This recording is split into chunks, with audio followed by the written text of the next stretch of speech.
इंचलकरंजीचा भाजप राज्यात सर्वश्रेष्ठ ठरणार, मुख्यमंत्र्यांना आत्मविश्वास।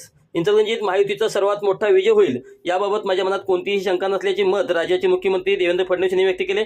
आज अभिनव प्रकारची सभा म्हणू की रोड शो म्हणू की पत्रकार परिषद म्हणू असा प्रश्न पडला आहे।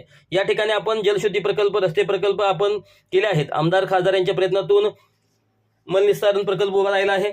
सरकार आणि नगरपालिकेच्या माध्यमातून ही कामे केली असल्याचे फडणवीस यांनी म्हणाले। आम्ही जे केले आणि करणार आहोत यावर मतं मागायला आलो आहोत। आम्ही जे केलं आणि करणार आहोत यावर आम्ही मतं मागायला आलो आहोत असे देवेंद्र फडणवीस म्हणाले। वस्तू आणि सेवाची निर्मिती शहरात होते।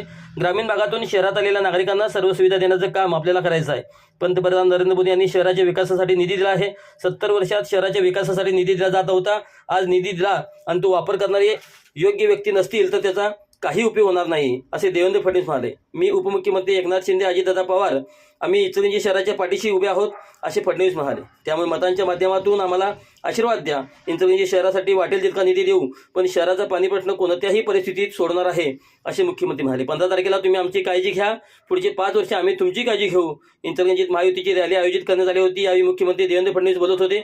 या रोड शोच्या माध्यमातून जो आशीर्वाद दिला आहे त्याच्या दुप्पट निधी आम्ही या शहराला देऊ असे मुख्यमंत्री म्हणाले।